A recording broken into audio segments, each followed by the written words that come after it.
Did it turn on? Oh, it did. No, it did. I just turned it off. Lol. I mean, the whole time he turned the mic on and off, you heard me. But, like, I just want to see the green light to confirm it is on and charged. Chapter 3, Paradise. This might be a design flaw on my end. I'm wearing a bandana. My mic is clipped to the tip of the bandana, so it's like right in my face. Now I can't drink without the mic hitting the can or my nose. So hold on. Slight adjustment. I ain't gonna pause for it. Hold on. There we go. Alright. It's still dangling, but I can see it on my screen.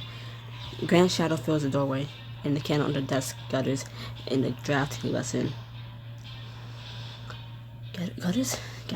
No, say gutters. Gutters don't have two T's. His one hand-drawn map is still in your hands, the manner clearly marked. You weren't supposed to see that, River. He doesn't reach for the map. He just watches you, gaunt, unreadable, waiting. How long were you standing there? Long enough. He steps inside, ears the door shut behind him, voice dropping low. I know how this looks, and I'm asking you, please, don't wake the others. Not yet. Grant, it's related to this picture. You take out the picture you collected earlier, flipping it over to reveal the writing on the back. Calloway is your mom's maiden name, isn't it? Grant has gone absolutely still, eyes on the photo in your hands. From the silence, the look in his eyes, you can tell you stumbled on some truth. River, right? No explain, I promise. But not right now. He gives you a searching, pleading look. It isn't what it looks like, I promise. Once we have a boat under our feet and everyone's safe, I'll lay it all out, every piece. Why wait that long? Because my first priority is getting everyone off this island safe. That's what matters most. Once that's done, I'll explain. I promise, I don't want to shake people up more than they have been. Well, at least how my voice is in this current state. You do male voices. Just don't let any of the women hear talk. He eases the map from your hands. Careful, the paper might tear if either of you breathes wrong. He folds it back into his pack with the precision of someone handling the only thing he owns. Yeah, Simone deserves the truth first. Before anyone. Before me. Your sister deserves to know what you're hiding. She defended you when the rest of us were ready to grieve you. She fought for you. Grant's hand stalls on the buckle of his pack. I know she did. Then don't make her the last to find out what's going on here. She won't be. I promise that. I promise you that. He says it to the candle, not to you, and the flame jolts his shadow long across the wall. Get some sleep, River. Morning's gonna look different. Okay, the mic hit my eye when I took a sip. Maybe I should readjust this bandana a little bit. He slips out. He left alone with the candle and the cold electric rattling in his skull. Getting home means trekking back across Raptor Country to direct yacht and blasting it loose in New York's. And the only blast we got is at old pirate powder because we scouted on the way inland. But if Grant wanted us here so bad, would he let us leave? Hold on. Okay, this works. Probably be better if my afro was a little more puffed so the bandana would stay on it, but you know what? I don't care. You blow the candle out and find your way back to the ballroom in the dark, but sleep doesn't come easy. Sunlight peeks through the ballroom's tall windows the next morning, and you wake up to find the group in absurdly good spirits. Roxy has commandeered a chase like a drone, one arm draped over the back. Gosh. Dean loves a masquerade mask of Simone, snatches it out of the air and sets it on her face without missing a beat. Hideous. I love it. Even Simone's laughing, really laughing, and the contrast with last night hits you like a wall. Dean noticed your expression, his own twisted in worry. Whoa, sunshine. I'm glad you slept in a haunted attic. Are you okay? Across the room, Grant goes very still, watching you over the rim of a champagne glass he's using as a water cup. Water. I'm fine. I just blame the creepy mansion. 50-year-old does. There is frozen wine and cake. Dinosaurs outside. Take your pick.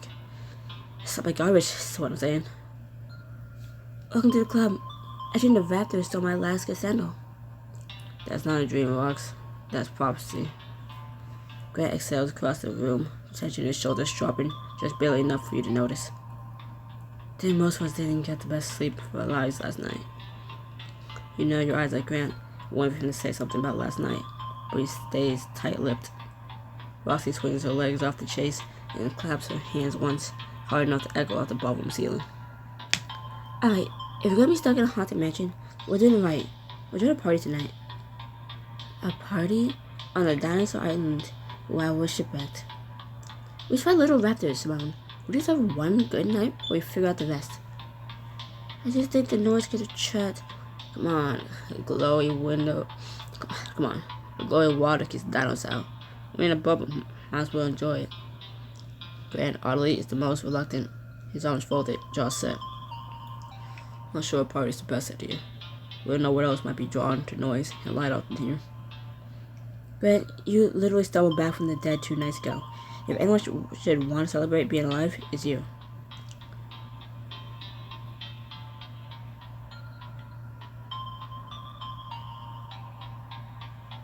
Party, someone's right about the noise. Those raptors are still out there. Yet loud when we know what's hunting us was reckless. Exactly. We don't know the boundaries of whatever's keeping them on the other side of the lagoon. You two are the fun police. Every single time. Look, we'll be keep it small, music low, door shut, more of a hang than a rager. Fine, a taste for hang. I'm still dressing up. Roxy grabs your wrist before you can argue and hauls you out of the ballroom entryway. Entirely. Jesus Christ. Come on, I need your arms. There's a wardrobe situation down the hall. My arms? No. This is like what I hate about shopping. Gotta carry all the clothes. Even if it's like in a shopping cart, I still end up being the one pushing it. Clothes shopping or like grocery shopping. It's like I kind of want freedom away from the cart. Like don't leave me with the cart while you wander off and get more things. No, because I want to walk off. I don't like standing still. I want to walk off. I want to look at the random like snacks. Like what type of part types I need? I've never seen this before. Huh? Like like ooh, what's this drink? I want to try that. Like I want to explore. Don't leave me with the car. Don't leave me with the responsibility. I'm supposed to be the one walking away, and then come back while you have the car. You just drop something in the cart, and you don't notice that what I just put in there. I know what it is. It's like what the fuck? What's up? Like, yeah. Done that to my mom too many times, but like, don't leave me with the cart. But then at the same exact time, if I'm pushing the cart, don't pull it from the other end. Like, hey, or don't help me push it. Like, hey, I take this seriously, okay? Don't. If I'm already pushing the cart, don't you fucking touch the cart. It's my cart. It's my cart now. Fuck you. I own this cart. I own this bitch.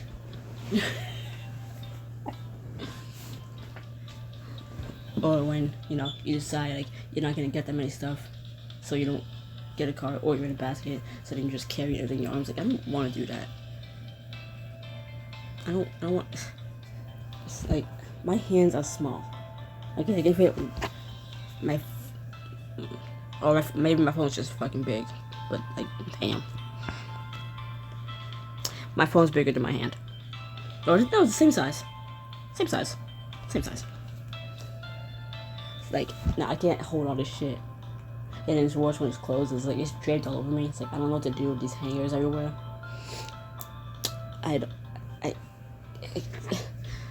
She grabs you into the bride's dressing room you found last night. Preserved 1920s finery crowds the shelves beside More contemporary pieces, somewhere stashed. Platform sandals, a sequin halter, a wide lapel leisure suit still on its hanger. Wait, I heard this whole mansion was started back in the 20s. Why did you look for your clothes? Because the island doing something nice for me for once? Oh. Because the island's doing something nice for me for once? How many rights does the thing open? The good stuff's in the back. You grab one side of the warped door, she grabs the other, and together you haul it free with a splintering crack. There we go. Now see what we're working with. Ugh. Why is this timer thing centered? I don't like that. And I don't like it up there. Hold on. You can't see what I'm talking about, but the recording thing for me it was centered. It's moving it around. You know, it's by the home button. Yeah.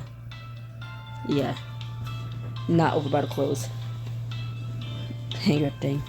As Roxy holds up swatches of sparkling, colorful fabric, the rest of the crew trails into the room. Whoa, what's shaking there? Shaggy bus over here, guys. I'm making sure we look decent for the shindig tonight. I try to crack my knuckles by like interlacing my fingers and then just like, you know, just like stretching. It didn't work, but I did that this morning when I woke up. Oh, it felt so good. That was like the best crack of all my fingers ever. Like not even just the knuckles, like my fingers too. And it's like,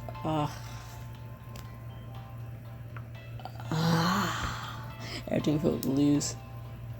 Everything cracked at once, perfectly. Like, oh my god, I almost busted right there. Anyways, she hands everyone a bundle of clothes, and as they hold them up to their bodies, you can picture them in their party looks. Gay. Literally, what else do you want me to say is gay? That's literally the pride flag. That's literally the pride flag. That's like,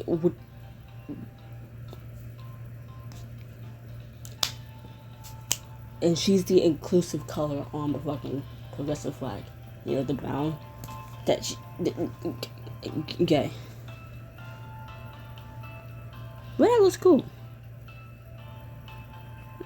And I want it. Where's that buckle? Oh, that was a crab. So cool. I want that. I'll ironically wear that shirt. No, I will ironically wear that shirt. I don't care. Hey, look, hey. Damn, hold on. I like the flowers. I don't like the sequin part. I don't like the beads hanging off of it. I don't like all the bejewels, sequins, whatever. The shiny glycerin. It took me a second to notice that it was a crop top with the beads coming down. Don't like any of it. I like the idea of it being flowers. I just don't like that it's like, it's like SpongeBob themed flowers, like underwater themed flowers. If it was like roses or like some other type of flower, sure, that'd be fine. It's just these big ones look all goofy and too many colors. No, but whatever. Suits her. Maybe if that shirt was buttoned up, it looked better, but like, not crazy about the pants. The pants look tight. The belt on the pants, at least the buckle. The outfit looks like decent. It just doesn't look good on him. And again, maybe if the jacket was buttoned up, sure. But how does a mansion stuck in the 1920s have current party clothes? That's current. What year are we in? That's current. Okay, you know what? Then again, I never been to a party in my life, so literally my question. Honestly, who cares? I look like a total stud in this. Come on, baby. You and me, right? Let's all dress up. Yup, the outfit Roxy hands you. Examine yourself in a dusty, full-length mirror beside the wardrobe.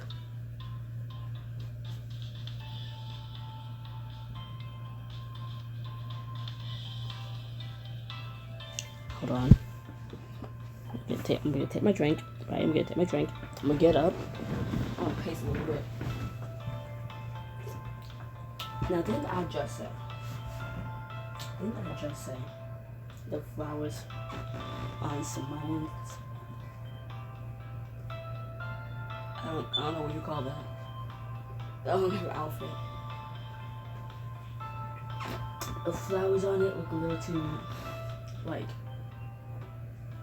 think of the intro credits on SpongeBob after the right. It's like the names of the people and all that. It's the same with those flowers around it, right? It looks like that flower, those flowers, right? People seen SpongeBob, right? I don't know why some people couldn't have seen SpongeBob as kids. Look. I never understood that, but like, you know what the fuck I'm talking about. Those type of flowers. I said any other flower would be fine, and that I wasn't crazy about the color scheme on her outfit, right? I just said that. I just got just saying that, right? Didn't I just say that? Now look at my fucking outfit. Look at my fucking outfit. You can't see me right now, but I'm pacing my room, pointing my phone. Like, look at that outfit. Look at that fucking outfit. Those pants. What are those pants? First of all, I know I said different flowers would work better. If it was different flowers, sure, no problem with the outfit, right? Except that, I would wear it, I mean, I suppose, but what are those pants? They're just like blotches of flower-ish shape. It's like a suggestion of a flower. Just different colors, just blotches. Like, what is that? And also, that's a different shade of those pants. Those pants aren't the same color as the jacket. They are kind of the same color as the shirt, but you can't really fucking see that on the pants, can you? The pants. That thing drove me off. The jacket looks fine. I fuck with the jacket, just not the hay. Just not the I don't know what it's called. The gold on the jacket, the inside part, the inside flaps. The gold, no. Like if it was, I don't know, black, white, blue, darker blue. Sure. Or gray, fuck. Gold? No. Then I don't know how I feel about like it with the shirt underneath. Shirt a little too shiny.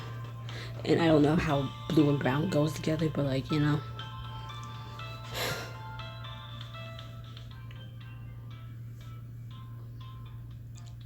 then just put my phone back down. Look at that price. Look at that price. Look,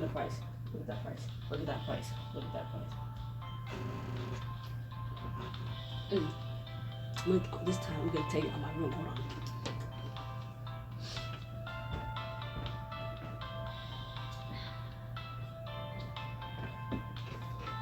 Okay. Oh yeah. Just take a quick walk. Okay.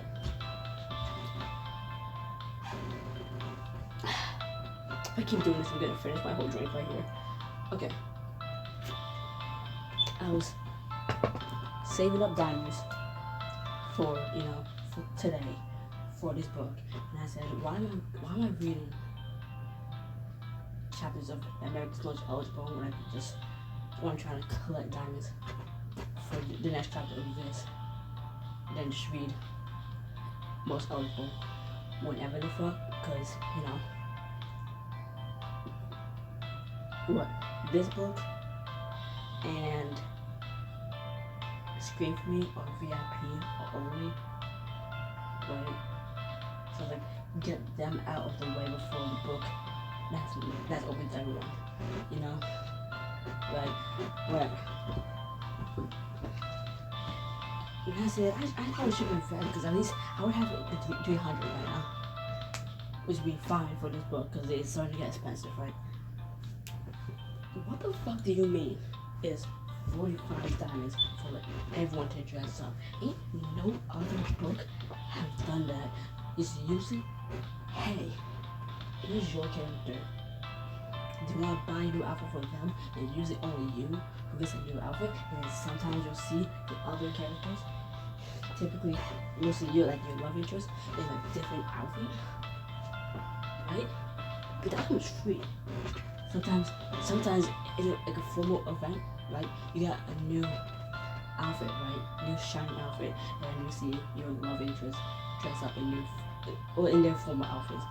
There's another chance to wear another like a different type of suit and tie, or like a nice dress or gown, whatever, right? You pay for that again, right? But then your love interests are still wearing the same exact ones they wore last time, right? Right? Since when do I have to pay for what other people wear? The only other fucking book when I was a thing was Surrender, but that wasn't that much. And also, it made sense. At least for Surrender, I was reading as Reagan, right? I was reading for Reagan, so me buying the outfit for Reagan, it's like, at least I'm buying this for my own character. Just not, you know. Why? And how's that gonna be? Just be like, I'll dress up. Like, what the fuck? How does that conversation go? Yeah, I'm gonna dress up. Yeah. Just me. Only I can slay. Not everyone else. And it's like, that's such a rip-off. Give everyone else's outfit. Well, besides Simone. It looks decent. Right? It looks good. Mine, we don't talk about it. But I'm gonna have to carve out 45 diamonds, and there better not be another diamond scene that touches dirty. It better not be close to dirty diamonds, or I'm suing somebody. I don't know, but we get. Oh my God! Like half of my. Oh my God! You strike a pose in front of the mirror, flashing your teeth and a grin. We're going full glam tonight. Let's get this party started. Who's that gooey fella in the mirror? Yeah, it's me. Yo, Dean, you're not just twink at your own reflection. What are you waiting for? Let's get wild. Dean, you wanna have a party? First, we need to get it set up. Let's get this party set up. The group scatters during the manor on a mission to figure out how to set this place up for the Gooey's party on record. Operation Champagne's a go. I repeat, Operation Champagne's a go. Dean takes the grand staircase 2 steps at a time, masquerade mask perched on his head like a crown. We can start champagne and be in the wine cellar, which will be downstairs, not up, Dean. I'll start cataloging what's actually here. Somebody should keep a list. Of course you will. Organization saves lives, River. Write that down. No. Grant drifts along the wall. Fuck you. Grant drifts along the far wall, trailing a hand over door frames, tearing down a hall without a note of hesitation.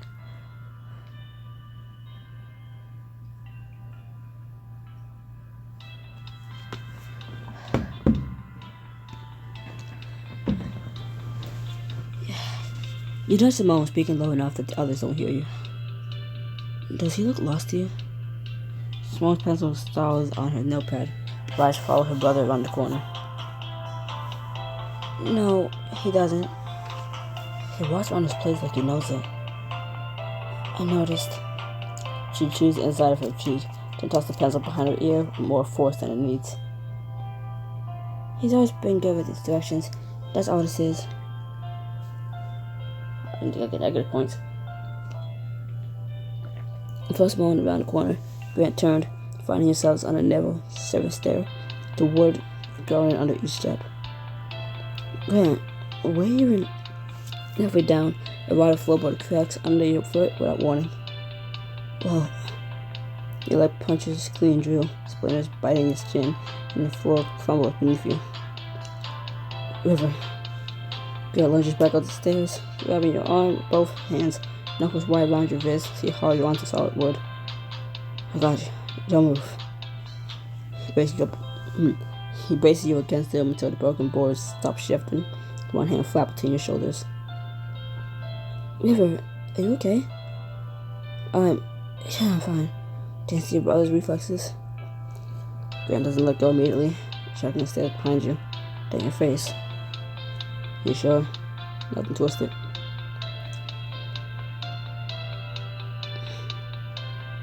Grant, your hands haven't let go of me.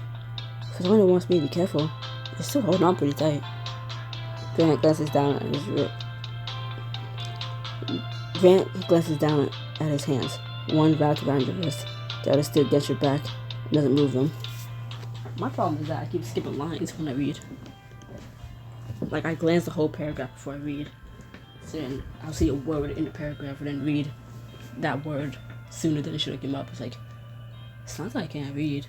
It's that I'm just, used to reading ahead. Now I'm skipping words.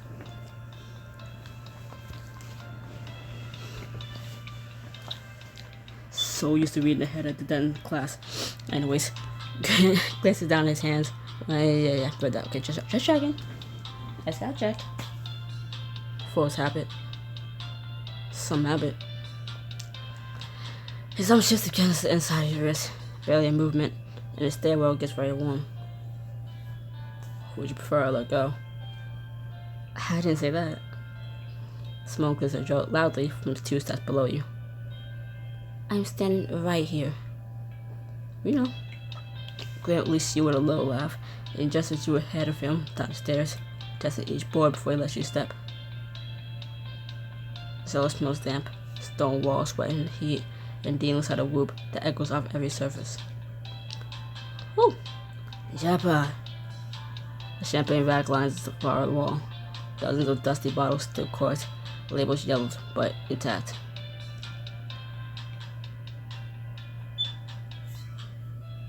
Oh man, there's a miracle. Now it's a miracle. Dean's already working on a cork loose. Fuck you. Dean's already working a cork loose, twisting it with his lifeguard hands. Dean, get that down. We're all in rage. On a deserted island, Simone. I was checking out these. Dinosaurs. Getting drunk when there are actual predators circling on perimeter is just how people end up dead. I'm just saying. We survived a shipwreck. We outran dinosaurs. We earned one reckless night.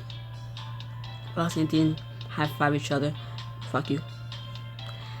Roxy and Dean high-five over the top of Simone's projection. The smack echoing up the solid stone. Then it drove clear seriously. Nobody's drinking champagne but me. The rest of you, find some apple cider or something. Aww.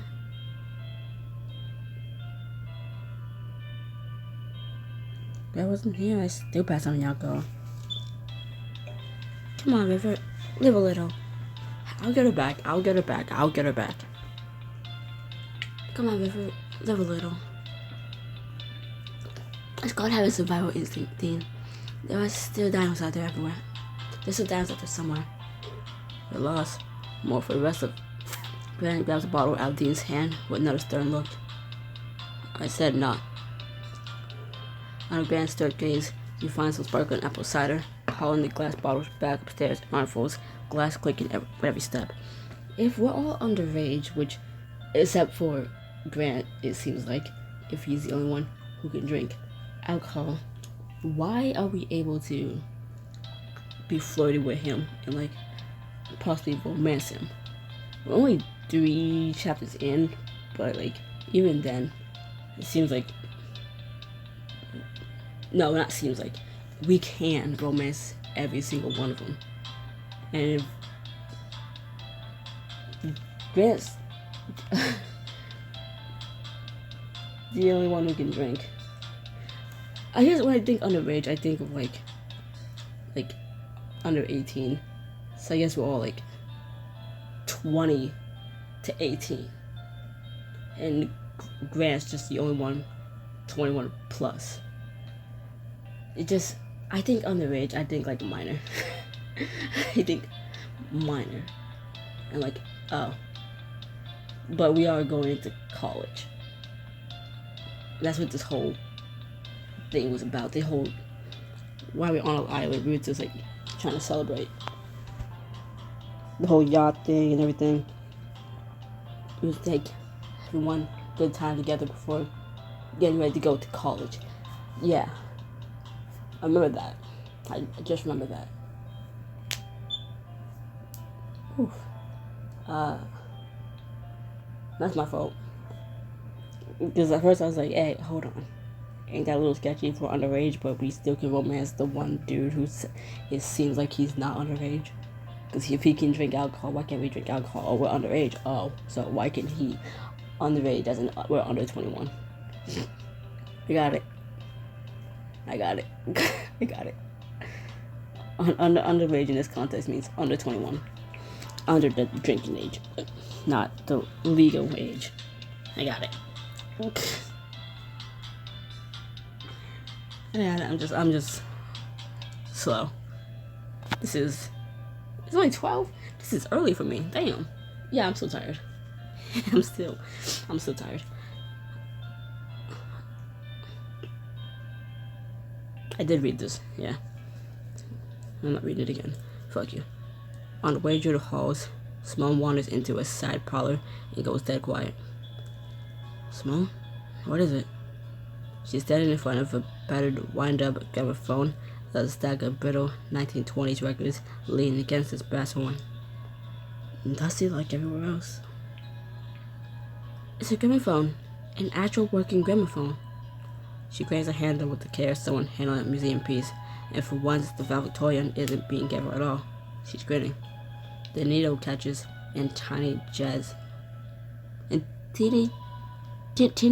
fills the dead manor, scratchy and warm and possibly alive. No way, it works? The music spills into the dusty room, notes warping and wobbling, and for a few seconds, the two of you just listen.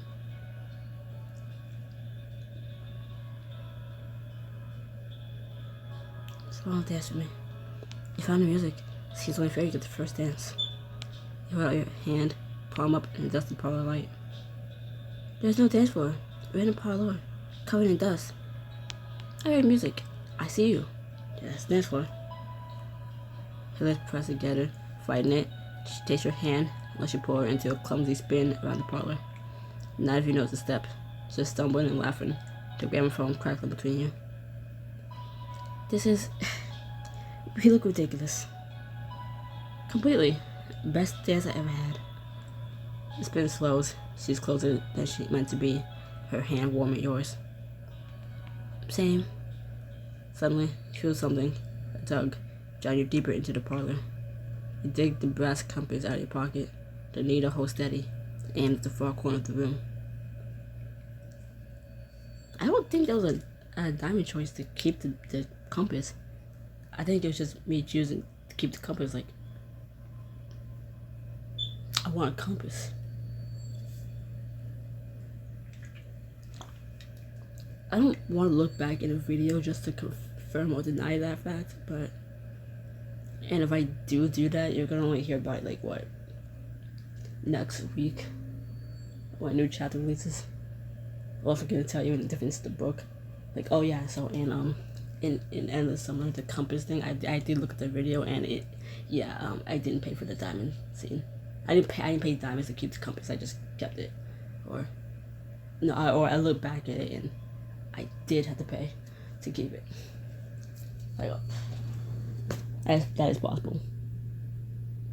Will I watch one of my videos back? No, I don't want to hear myself.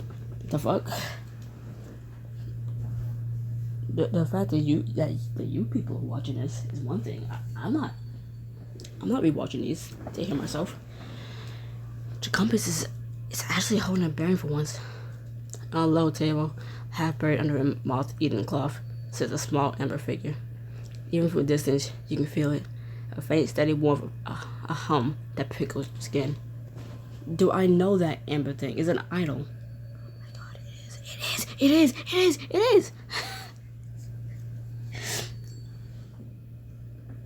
I haven't seen this one before. This one is like new, but like.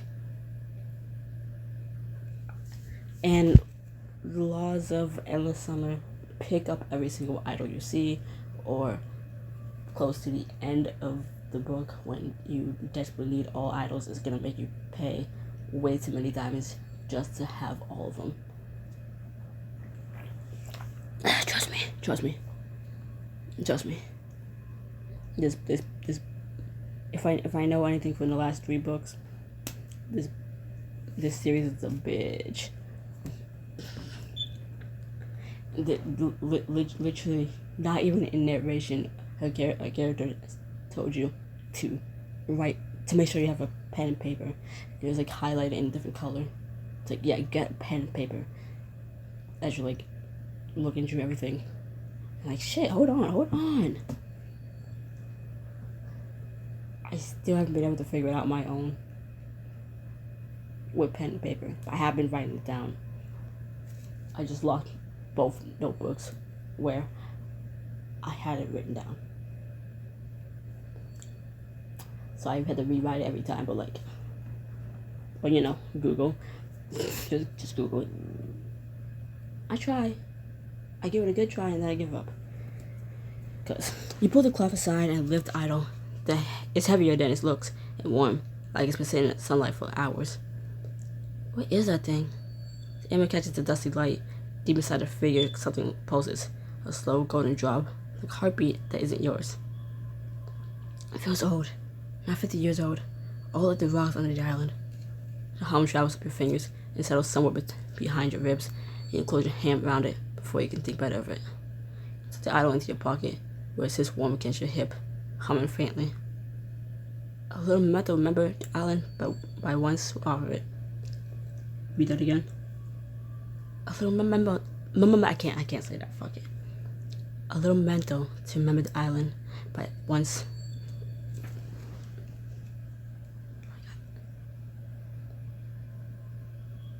Memento, remember.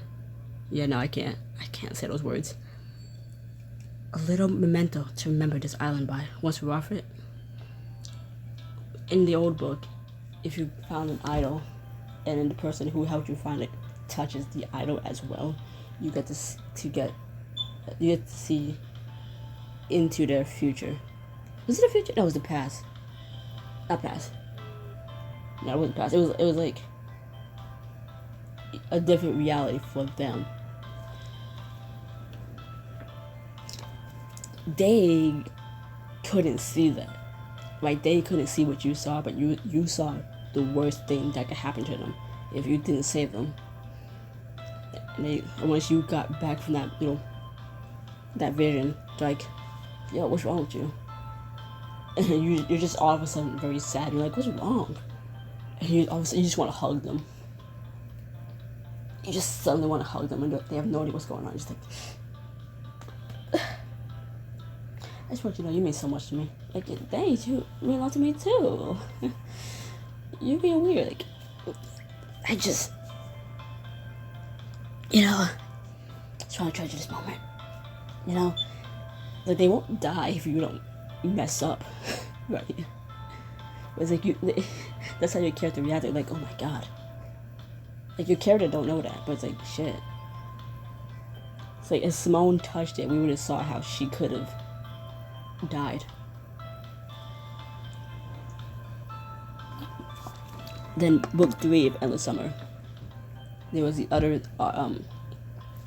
things that they have actually had, but that they would actually give it to them, that you found. It's like, how do you have that? It's like, I don't know. And they touch that with you. You both gonna see it in the future. Like,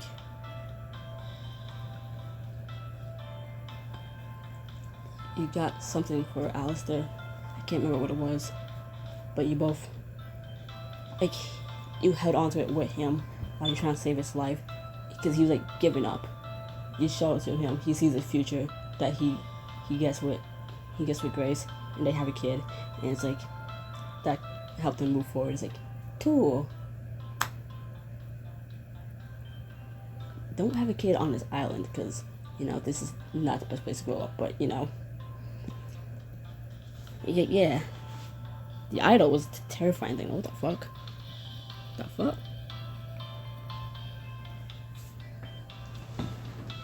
So I wanted it to do that just now, but it didn't. So whatever. Back in the ballroom, the transformation is already underway. Dean wrestles the Game of Thrones onto the head table, while Roxy drapes sour silk over every surface that isn't moving. Chandeliers need another wipe, Dean. Get up there. Get up there. Oh, what? Prayer? You're the tallest. Stand on the table. He climbs up, the wood growing under him, and wipes the nearest chandelier with his shirt until it draws light. What was that? We got sparkle, people. Now they got a 7. 7. Grant hauls the apple cider tower to the end of the table. Bottles lined up like soldiers and surveys the ballroom, especially you can't quite read. Oh man, this isn't why I pictured what I heard. Island party. The golden light of late afternoon pours through those tall windows, catching the dust most. Roxy stared up. Masquerade masks lined the center of the table, dust off and gleaming. Ladies and gentlemen, the inaugural La Herda Disco is officially a go. I was gonna say, how the fuck do we know the name of the island? It's been so long since chapter 1, and I forgot we got to name the island. We could have called it something else, but I chose La Herda because I'm like, Hey, I see you. I know what you are. I remember you. Wait, one more thing. Roxy shows Amanda the door to open wide, and the glowing lagoon stretches out beyond the terrace, the sun dipping toward it in a blaze of gold. The party starts now. You all flood out onto the lagoon terrace, to gramophone wailing TNT disco into the dusk. Ladies and gentlemen, welcome to the first Nolly Maroon Survival Games. I wish there was an endless winter. That would be fun. Glitters and all that. I mean, maybe it's just me, but I prefer being very cold with like some way of getting warm instead of being very hot all the fucking time with no way of getting cool. Dean plants a masquerade mask on the side of his face. He tries to pose on an empty stretch of sand, arms spread wide. Nobody agreed to call it that. I agreed. I'm the founder. It's official. You find a coconut and some sticks. That's not a sport. That's a yard sale. It's an event. It's a difference. I have rules. He rolled the coconut down the sand with his foot, and just as out a line of driftwood stakes jammed into the ground. Frame 1. Coconut bowling. This is about the guts. River.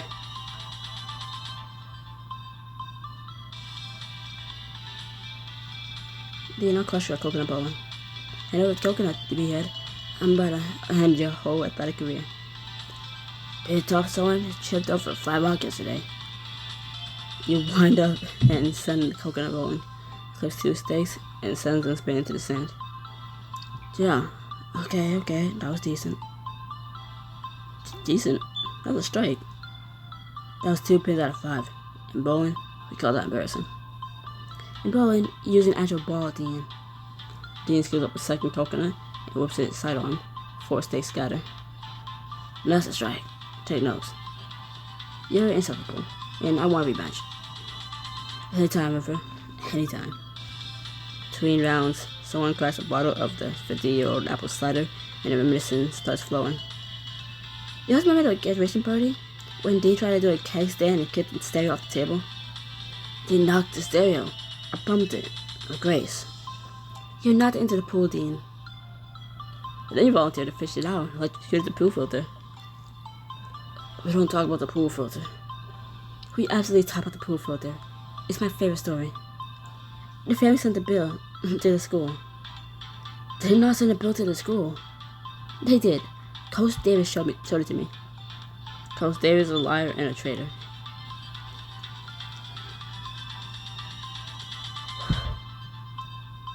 Speaking of memories, when was the reason we even made it to graduation? Real talk, none of us would have graduated without her. She dragged every single one of us across the finish line. That's an exaggeration. It's not. You made me flashcards, color-coded flashcards, for gym class. You were failing gym, Dean. How do you fail gym? Even I couldn't fail gym. How the fuck? The written portion was unfair. Written? Okay, well. She proofread my English final 3 times and got a comma spillance. I'm still hearing about it. It was a critical comma split. It changed the entire meaning of the sentence. It was a comma. It was the difference between let's eat grandma and let's eat grandma. Context matters. Miss Malone, the reason any of us are allowed to call ourselves high school graduates. Sloan ducks her head, but her smile is wide and warm as real. You're all welcome, honestly. Knows Grant sitting a ways apart on a flat rock near the lagoon's edge, mask off, watching a group with an expression you can't quite name. You stand up across the stand to him, dropping down beside him on the warm stone. You're missing a party, chaperone. I'm not missing it. I can hear Dean losing at his own games from here. I heard that. So why are you sitting over here by yourself? Grant cast a wistful look back at the main party, then lowers his gaze to his hands. His fingers tighten slightly. His brow furrowed. You wonder if he's guilt. He still hasn't said anything to others about his map. Is he really gonna wait until we're off the island? You 4 are the friends, the crew. I'm the older brother who drove the boat. You're more than a chaperone to me. Chaperone's what Simone calls you. I was thinking something different. Grant goes still. The lagoon light catching the line of his jaw.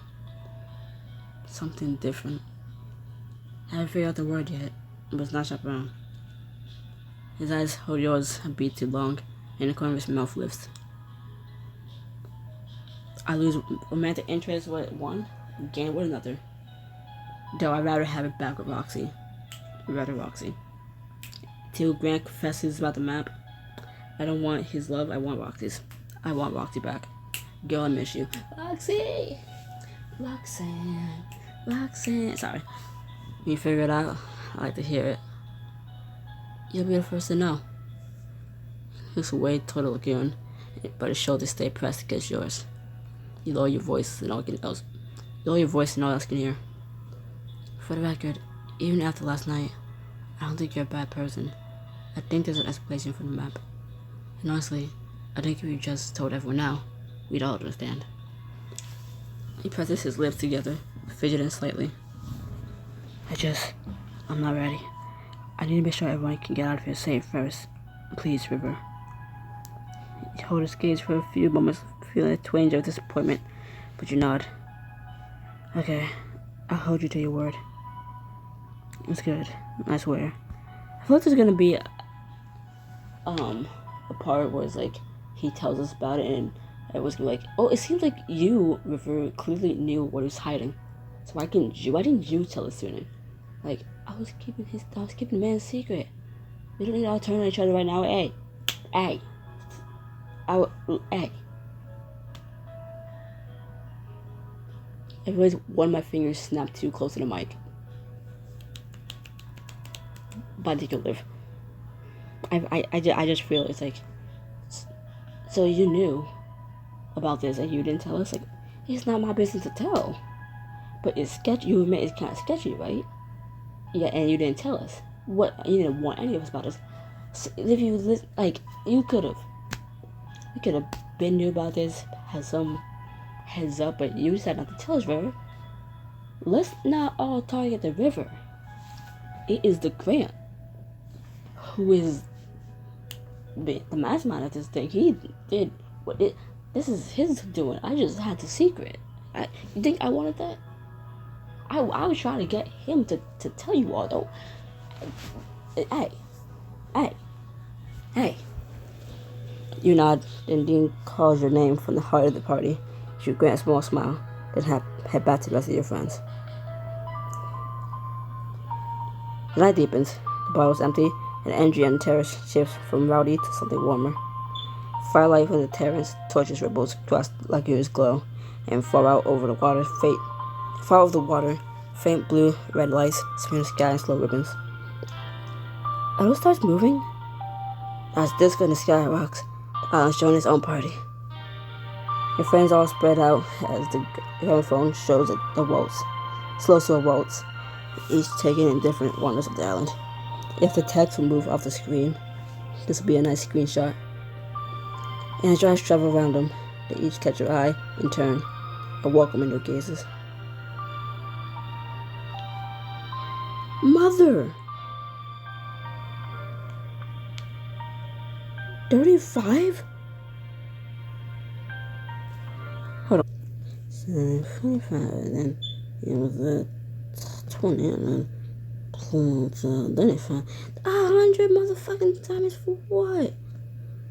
For what? You push Roxy, who immediately takes your wrist and tells you toward the narrow terrace there against the side of the manor. Don't ask questions, just climb. Where are we? I said don't ask questions. Trust me, River. I got a surprise. Damn. The staircase spirals up the manor's exterior and splits you out onto the rooftop. The whole glowing lagoon spreads out below, blue, gold, and impossible. The party's noise falling away beneath you.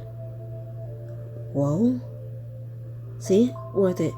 Remove everything. I want to see it. For how it is. Out the text, please. She shoots her smile over her shoulder. She heads for the edge of the rooftop. There, she lowers herself into a seated position, feet dangling over the edge. Sit. The view's better from here.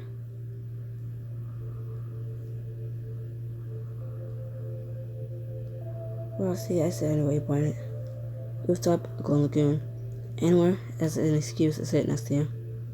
Roxy starts to smile. She covers it by examining her chipped nails. Don't make it weird. I just want someone up here who wouldn't ruin the view. And I made the cut? Yay. Barely. But she's smiling when you sit down, and her shoulder presses against yours on a narrow ledge. Roxy looks out at the dark water, and her performance drops, her jaw softening. There's something I want to say. Okay. I don't really know how to say it. It's the type of thing I usually talk about. You examine her face, which she keeps aimed out at the distance, a small shield against her vulnerability. I'll listen. She turns her face towards you, eyebrows lifting, hopeful but not nervous. Really? Really? Go for it. She swallows, looking down her lap, picking an imaginary lint off herself, stalling, till she finally opens up. I didn't dump Dean because I was bored. I told everyone that, but it wasn't true. Then why? Because every time I forgot to call or looked at another girl or shrugged when I asked if this was serious, I added it up. And the math said he was leaving, so I left first. Because being left is the one thing I can't survive. I'm so scared of people seeing the real me and deciding she isn't worth sticking with.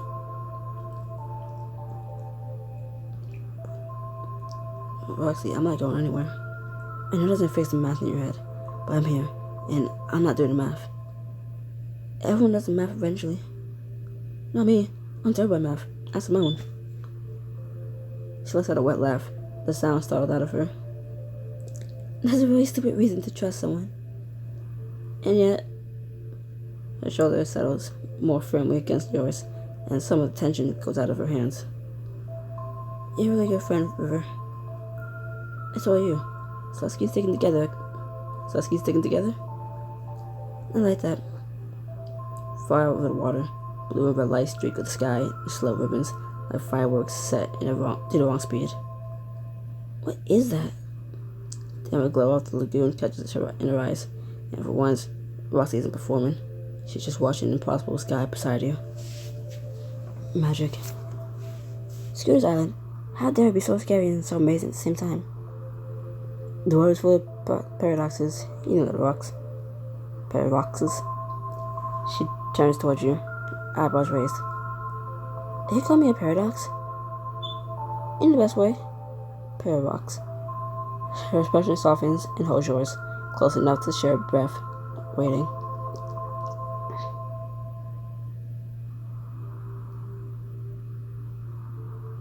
You close the gap, brushing your lips against hers, tentative. I didn't pay $35 to not get a fucking kiss. She kisses your back with her whole body, hands grabbing your face, knees pressing against yours on the stone, small sound caught in her throat. I knew it. I knew you wanted to kiss me. Am I really that obvious? Roxy giggles, high and light, and kisses you again, nipping your lower lip before pulling back with teasing eyes. Yes, but I wanted to kiss you just as badly. Really? Really? She brushes her lips against yours, answering like that, her voice warm. Guess I was doing a good job fighting it. Down below, you hear a loud bang, followed by cheers. I don't know what those guys are up to, but something tells me Dean's being a bad influence. We should go make sure our friends have set fire to the mansion or something. You? Yeah? Would you mind giving me one more minute up here? I want to just get my emotions in check before we join everyone. Everyone asks where's my makeup. Not having a moment. Not trying. Your secret's safe. It better be. I have a petition. You squeeze her hand, they get up, and head back for the stairs. We join the heart of the party. No. No. I was stupid to do 15 diamonds for each person the first chapter. There's now there's now 4 of them. I'm not paying 35 fucking diamonds to chat with every single person. No. No. You take a seat by the fire, tipping your head back to look at the tipping your head back to look at the stars. Letting this island be your place of peace for however much longer it'll give you that. You head into the ballroom to find some water to drink later, only to find the ballroom already occupied, the air sharp. Roxy and Dean are standing 3 feet apart, and tension crackles the air. Don't you just stand there and act like you fought for anything, Dean. You never fought for a single thing that mattered. At least I didn't dump somebody over the phone 2 days before a trip before I got bored. Guys, bored? Nico's bored? Roxy's voice cracks on the last word, and she snaps her jaw shut so hard you hear her teeth click. Simone and Grant join you in the doorway, 3 of you hovering at the edge of what feels like a battlefield. You really think I'm that shallow, don't you? Well, maybe if you out there feel around me instead of putting on that stupid popular persona.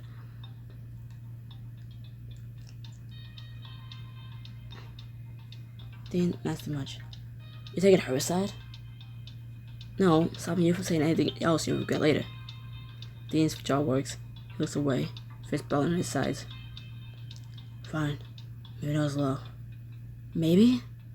The fight hangs there, raw and unfinished. Roxy slides onto a chair, mouth tight. Dean stands a few feet away, arms crossed, jaw clenched, not looking at her. Guys, don't do this. We need to stay together if we're gonna get off this island. I know. It's just they are the Sean and Michelle. First was Sean and Michelle, the broken up couple of the first endless summer. Books like, oh my god. Like Sean being a love interest, Michelle not. Like, I'd rather Michelle. That's crazy. I'd rather be with Michelle, not Sean. But she's not an option.